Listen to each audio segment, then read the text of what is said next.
Hello and welcome back everyone to Last Level Press. I'm Mr. Black and this is more Robocraft, and I promised you all in the last episode that I would soon attempt at trying my hand at replicating some of my favorite vehicles, be they on the ground or the air, from various sci-fi films and games and what have you, and first upon my list was the Mako from Mass Effect, and I think I've done a rather admirable job, if I may say so myself, given that I am still at level 10, a relative newcomer to this game, an extreme newcomer in fact, and I'm working with mostly default parts, with a few that I've gone out of my way to unlock, such as better wheels for propulsion, and some level 2 plasma cannons to turn this into a nice little artillery rover. I'm looking forward to really putting her through her paces in combat. I've only given it one test drive so far, so that I know whether or not it will actually move. And that test drive didn't go so well, because I realized that you kinda need to install steerable wheels if you want to steer. Learning things. As C.S. Lewis put it, experience, that most brutal of teachers, but you learn. My God, do you learn. Alright then, let's learn how to actually put the Mako to good use in combat. Good! We're on Mars. Was there ever actually a mission in Mass Effect during which one could rove about Mars in the Mako? I'm not sure there was. That's a damn shame, because I would love that. Perhaps, Mass Effect 4. Seeing as we've yet to get any idea, really, of where exactly Mass Effect 4 will be set. They claim that it will be in a new segment of the Mass Effect galaxy, but they also claim at the same time that familiar faces and even locations will be present in the game. So something's gotta give there, BioWare. Which is it? For my part, I'm hoping for a little bit of both. Ow! Getting shot. Okay, alright, back off! Back off! Okay, ooh, yes, hit him! I do like the fact that the reticle turns red to confirm when one strikes an enemy. Bang! There we go. Oh, that was a solid shot. Alright. Nope, get him. Ow, ow, ow! Stop it! Stop it! Ow! Lost a cannon. And I have attempted to reinforce the front end of my Mako so that, oh, this is not gonna, ow, go well. Well, I was gonna say that I attempted to reinforce the front end of my Mako so that that didn't happen, or wouldn't happen. What is this? What are this? It seems to be a semi-aerial rail buggy? I don't know. People get oddly creative in this game. Ooh, wait a minute. That's a rail cannon mounted on a little box. I wonder, does this game have physics enough to, like, flip this thing around with cannon recoil? Dude, you better fire. You're losing pieces. And altitude. You're taking on not too much water, too much. Yes, it does! Oh, I like that. It just rocked back and forth from the recoil of the rail cannon. I like that. Alright, now then. Let us retreat back to, what the, exit spectator. Are you sure you want to exit spectator mode and return to the mothership? Well, actually, stand by. How close are we to victory? Not terribly close. So yes, I would like to return to the mothership. That seems to be a new little menu feature. That wasn't there before. It usually just immediately exported me back here, so definitely good work on the part of the devs to keep up consistent work on this. Only one tech token, unfortunately. I'm going to need a lot more to get my hands upon some of the pieces that I'm eyeing for future projects, like the Hammerhead. So, only one way to get those. Let's get right back onto the field. For it is on the field of battle that one's true mettle is proven, one's true rewards are reaped, and one finds who one truly is. On the battlefield, you don't have time for creativity. You've gotta live with what you've got. You've gotta find your advantage, take it, take hold of it, make every attempt to secure as much advantage as possible over the enemy, especially if that enemy is comprised of Russians. Which this game actually does have a pretty sizable community of. I've noticed. Ow! Sorry! Didn't mean to ram the side of you. Wasn't really paying much attention. Alright, I need to not be on the front lines as an artillery rover. This is a bad arrangement. I think I will flank around over to this eastern corner here. Uh-oh. Well, I hit him. Please let me kill him. Let me finish him off. Oh, I think that's an aircraft that's been downed.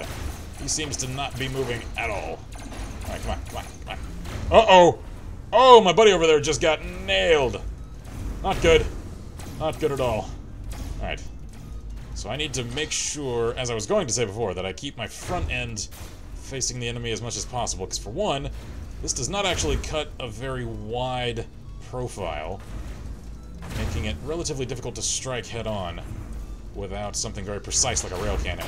But I've also, in my attempt to keep the coloration at least somewhat true to theme for the Mako, used some of the darker blocks, which also happen to be more heavily armored blocks, for that forward ridge, meaning I can actually sustain somewhat more concentrated fire on that surface. And I'm still alive! I don't know how much HP remaining, or knocked off. I actually seem to still be all together. Very good. Mitch all together. And that's a reference. 10 internets to whomever gets that reference. Now then, where be mine enemy? Must find them and rout them. Destroy them. Good, right there. Blow the tail off of him. Uh-oh, that's a rail cannon. Not good. Oh, miss me. Miss. I'm willing you to miss. We're gonna go Lethal Weapon 4. Danny Glover. Mel Gibson, before he went totally crazy. Uh-oh. No, flips for day. Oh, no. Oh, this is not gonna go well. Uh-oh. No, don't do it. You wouldn't dare. That actually didn't do much. Can I shoot from here? Can I angle my yes, I can. Yeah, you better back off. Back off. I'm down, but I'm not out. I'm still in this fight, and I'm about to knock you out of it. Come on. Underdog. Down dog. Doing flipsies. Yeah, you guys, I'm gonna blow your cannon off. See if I don't. I am not going to give this up. Come on, aim for the pilot. No, I think he blew off my forward cannon. No! I can still fight. This reminds me so much of years ago when, during an ill-fated lacrosse match during PE, way back in high school. Yes, my high school had lacrosse for some reason. I was the last remaining team member, the one that was flipped over. Oh my! All right, returning to story time. During lacrosse, very nearly broke my ankle. I thought I had. I'd rolled it and apparently cracked a bunch of calcium deposits, which saved me from having broken my ankle, but it meant that it was very badly sprained for the next couple of weeks. And the day that I did it was the Friday preceding a Saturday martial arts competition that I had been training for literally the last 6 months leading up to that to go and participate in. And I was hopping around the next morning on one foot going, I can still fight! I can still go! Never mind that everyone in my family and even some of my friends were like, no, sit down, shut up, take some more Vicodin. I don't wanna. So, that was story time for this episode. What do you think?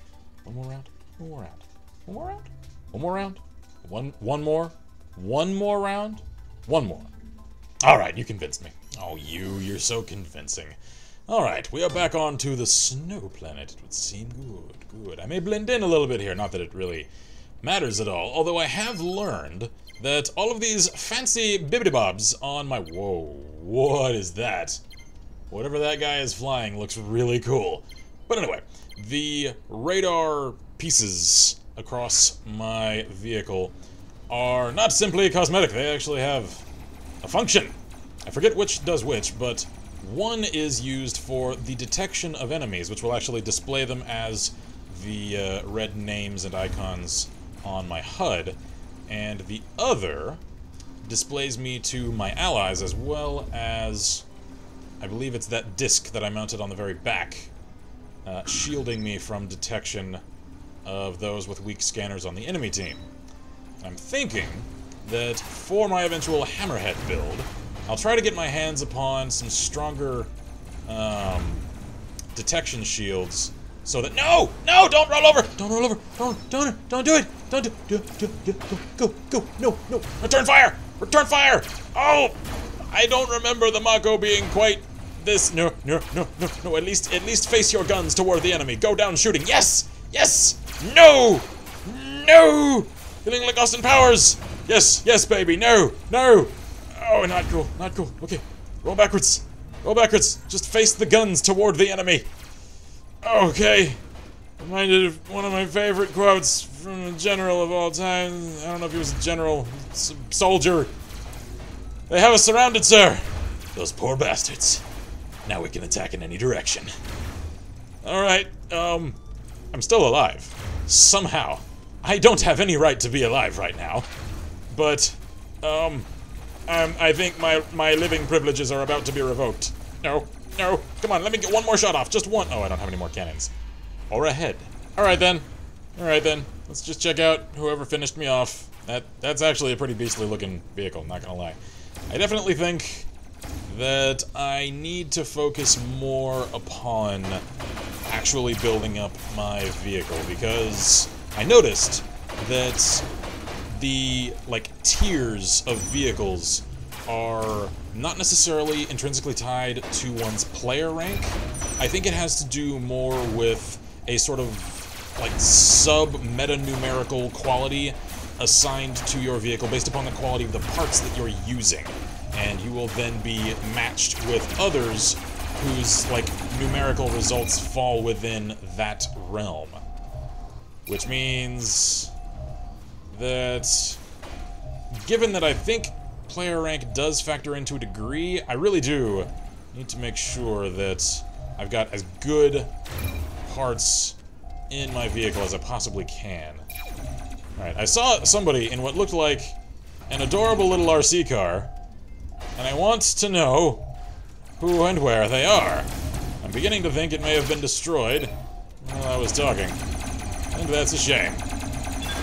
Alright then, I really like that design. That looks like it will be effective as an artillery platform, but also difficult to pin down, considering it cuts such a narrow profile.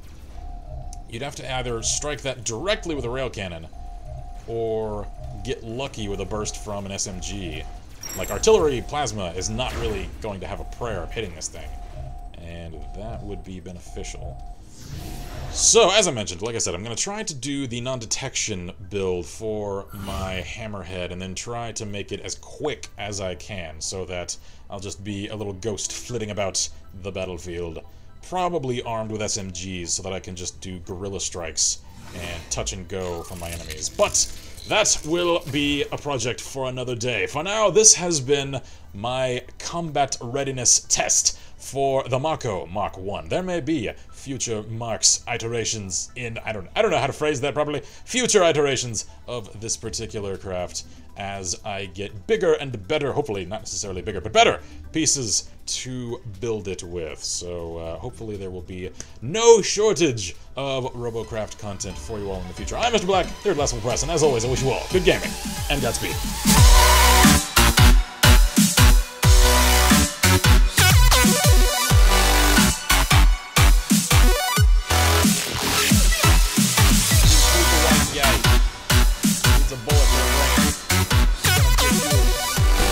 You can't refuse. That offer is lead in your skull, right in your face hole. Oh god.